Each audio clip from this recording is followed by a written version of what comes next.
सिर्फ आधा किलो दूध और 2 किलो बर्फी किस तरह से तैयार होगी, कौन कौन सी चीजें यूज होगी, किस तरह से हम इसका शेप लाएंगे, इसकी सॉफ्टनेस लाएंगे, किस तरह से इसमें हम वो टेस्ट लाएंगे जो हलवाई लेकर आते हैं। मैं हूं एहतिशामुल हक और आप देख रहे हैं शामू फूड सीक्रेट्स। उम्मीद करते हैं आप सब खैरियत से होंगे। दोस्तों, आज मैं आपको ऐसी रेसिपी बताने जा रहा हूँ जो कि आपके मुंह में जायका तो देगी लेकिन मेहमानों को भी आपका दीवाना बना दे, क्योंकि इतनी यूनिक और लजीज रेसिपी मैं आपके साथ शेयर करने लगा हूँ। जिस तरह से हलवाई बनाते हैं, जिस तरह उसका टेस्ट आता है, उसका शेप आता है, कलर आता है, सारी चीजें बताने वाला हूँ। वीडियो में लास्ट तक रहे बिना स्किप किए हुए, ताकि आपको सारी सीक्रेट समझ आ सके। चलते हैं वीडियो की तरफ। उससे पहले एक छोटी सी रिक्वेस्ट है, अगर आप हमारे चैनल पर नए हैं तो चैनल को सब्सक्राइब कीजिए, और अगर वीडियो अच्छी लगे तो लाइक और शेयर लाजमी कीजिएगा। चलते हैं रेसिपी की तरफ। बिस्मिल्लाहिर्रहमानिर्रहीम।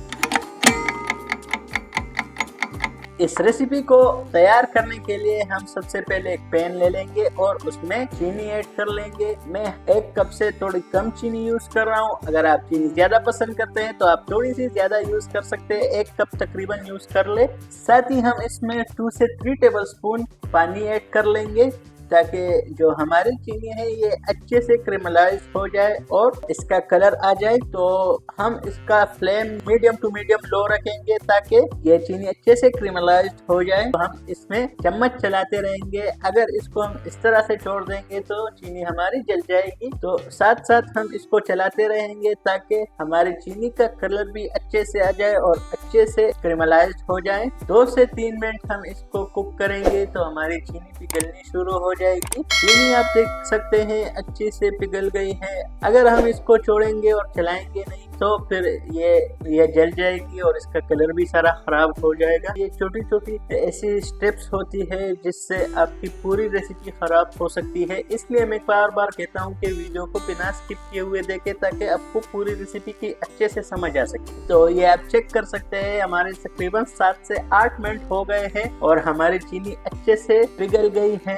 क्रिमलाइज हो गई है, बर्फी का कलर इसमें आ गया है। तो हम इसको इसी तरह से चलाते रहेंगे। इसको बिल्कुल भी बीच में छोड़ना नहीं है, चलाते रहना है। जो बर्फी का कलर आएगा, उसमें टेस्ट आएगा, वो सारा प्रोसेस इसी पॉइंट पे है। क्योंकि अब इसका हम कलर लाएंगे, थोड़ा सा हम लाइट ब्राउन कलर इसमें लाएंगे ताकि बर्फी का कलर आ जाए इसमें। तो ये कलर आ गया है इसमें। अब हम इसमें दूध ऐड करेंगे। मैंने रूम टेम्परेचर पर दूध रखा था, वो ऐड करेंगे 1/2 kg। दूध अगर ठंडा भी हो तो भी आप ऐड कर सकते हैं, कोई मसला नहीं। दूध ऐड करते वक्त इसका फ्लेम बिल्कुल लो रहेगा। और ये आप चेक कर सकते हैं, मैंने जिस तरह से इसमें दूध ऐड किया है, चीनी बिल्कुल यकजान हो गई है, सख्त हो गई है। इस पॉइंट पे घबराने की कोई बात नहीं, क्योंकि चीनी इसी तरह से आराम से पिघलती रहेगी। जिस तरह से दूध गर्म होता रहेगा, चीनी पिघलती रहेगी, लेकिन इसको चलाते रहना है। अगर हम इसको इसी तरह से छोड़ेंगे तो चीनी एक जगह पर बिल्कुल सॉलिड फॉर्म में आ जाएगी, तो वो खराब हो जाएगी। तो इसी तरह से हम इसको चलाते रहेंगे।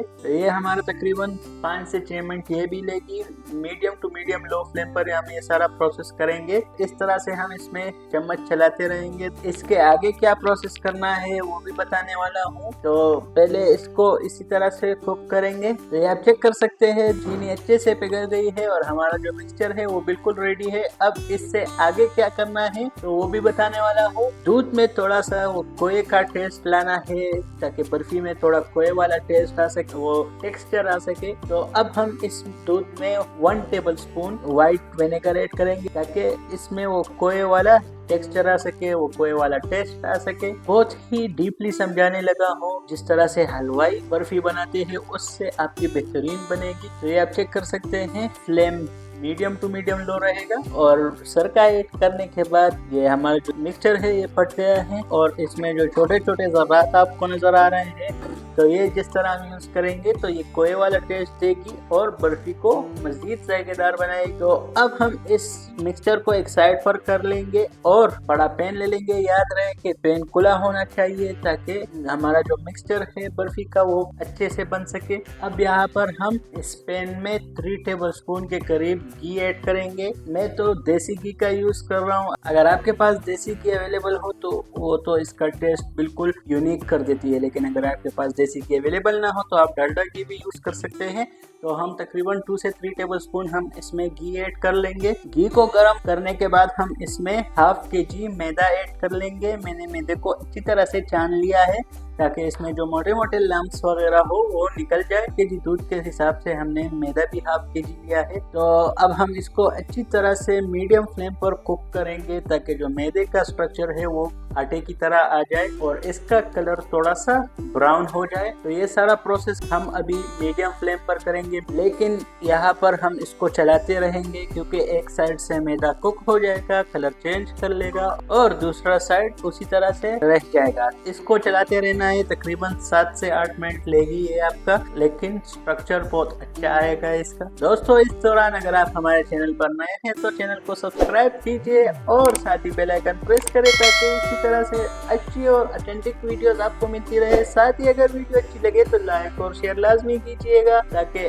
आपके साथ साथ दूसरों का भी फायदा हो और वो भी ये रेसिपी जरूर ट्राई करें। तो इसी तरह से हम चलाते रहेंगे और तकरीबन मेरे का स्ट्रक्चर आ गया है आटे की तरह और कलर भी लाइट ब्राउन हो गया है, तकरीबन बर्फी की तरह इसका कलर आ गया है। यहाँ पर हम फ्लेम को बंद कर लेंगे और जो हमने मिक्सचर रखा था वो इसमें ऐड कर लेंगे। सारा बर्तन को अच्छी तरह से साफ कर लेंगे ताकि कोई चीज भी जाया ना हो और इसको हल्के हाथों से इसी तरह से नरम करते जाएंगे ताकि एक अच्छा सा मिक्सचर तैयार हो जाए। जिस तरह आटा होता है उसी तरह से मिक्सचर तैयार हो जाए। इस तरह हम आटा गूंथते हैं उसी तरह से इसको भी मिक्स करेंगे। पहले हम इसको स्पैचुला की मदद से करेंगे क्योंकि काफी गर्म है और इसको गरम गरम ही करना है ताकि इसका स्ट्रक्चर खराब ना हो। तो हम पहले स्पैचुला की मदद से इसको अच्छे से मिक्स करते जाएंगे। तो तकरीबन हमारा स्ट्रक्चर एक जगह पर इकट्ठा होना शुरू हो गया है, आप चेक कर सकते हैं। तो अब हम इसको हाथों की मदद से करेंगे। अभी भी थोड़ा सा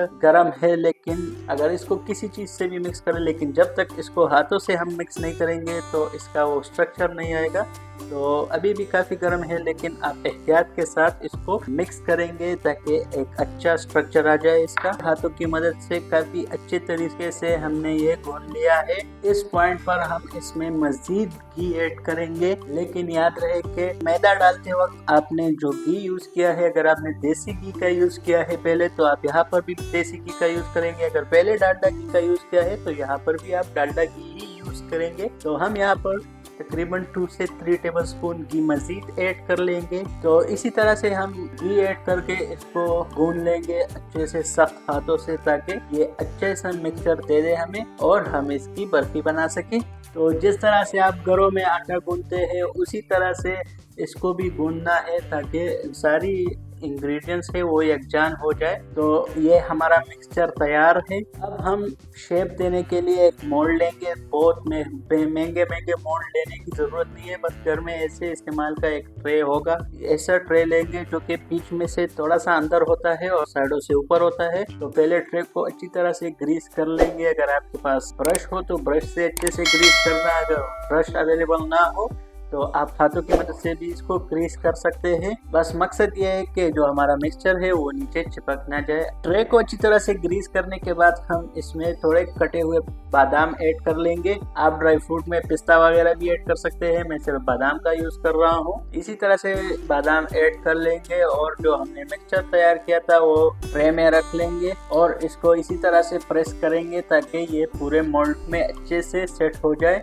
हमारा मिक्सचर अच्छे से सेट हो गया है मोल्ड में। अब हम इसको ठंडा होने रख देंगे ताकि ये अच्छे से सेट हो सके। तो ये तकरीबन हमारे 3 घंटे हो गए हैं। अब हम इसको निकालेंगे। तो हमारा मिक्सचर आप चेक कर सकते हैं अच्छे से सेट हो गया है। अब हम इसको निकालने के लिए एक नाइफ का यूज करेंगे जो कि बेकरी नाइफ होता है। तो नीचे से थोड़ा सा हम सॉफ्ट करेंगे और आप आम छुरी की मदद से भी कर सकते हैं, तो कोई मसला नहीं। बस इसको सिर्फ नीचे से थोड़ा हम हल्का हल्का टच करेंगे ताकि नीचे से चिपका हुआ साइड है वो निकल जाए। और हमारा मोल्ड काफी बड़ा है तो हम इसको 2 हिस्सों में काट देंगे ताकि जो हमारी बर्फी है उसका स्ट्रक्चर खराब ना हो। बड़ी ट्रे में हम इसको निकाल लेंगे। प्रोसेस को हम थोड़ा नरम हाथों से करेंगे ताकि हमारी बर्फी जो है उसका स्ट्रक्चर खराब ना हो। तो माशाल्लाह आप चेक कर सकते हैं कितना यूनिक और प्रोफेशनल लुक आया है हमारी बर्फी का। बिल्कुल हलवाई जिस तरह से हमने ये शेप आपको दिखाया है, बिल्कुल हलवाइयों की तरह लुक आया है इसका, जिस तरह बेकरीज में आपको मिलता है। अब हम इसको काटेंगे, तो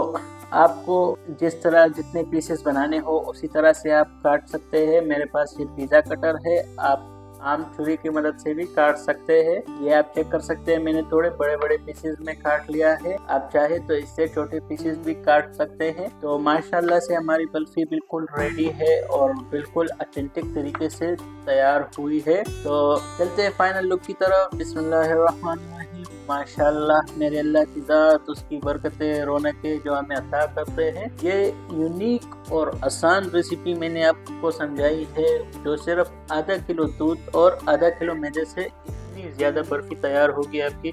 और यकीन जाने इतनी टेस्टी और इतनी यूनिक टेस्ट के साथ आप तैयार करेंगे, ना इसका टेस्ट खराब होगा ना इसका स्ट्रक्चर खराब होगा अगर आप पूरी वीडियो को फॉलो करेंगे। तो थोड़े से बादाम मैंने गार्निशिंग से रख लिए थे, तो वो इसके ऊपर हम डाल लेंगे। आप ज़रूर मेरे कहने पर एक मरतबा ये ट्राई करें और फिर मुझे कमेंट करके बताएं कि आपको मेरी ये रेसिपी कैसी लगी। मज़ीद ऐसी रेसिपीज़ के लिए हमारे चैनल शामू फूड सीक्रेट पर विजिट करें, चैनल को सब्सक्राइब करें। वीडियो अच्छी लगे तो लाइक और शेयर लाजमी कीजिएगा। मिलते हैं नेक्स्ट वीडियो में नेक्स्ट रेसिपी के साथ। तब तक के लिए हमें इजाज़त दीजिए, अपना ख्याल रखिए। अल्लाह हाफिज़।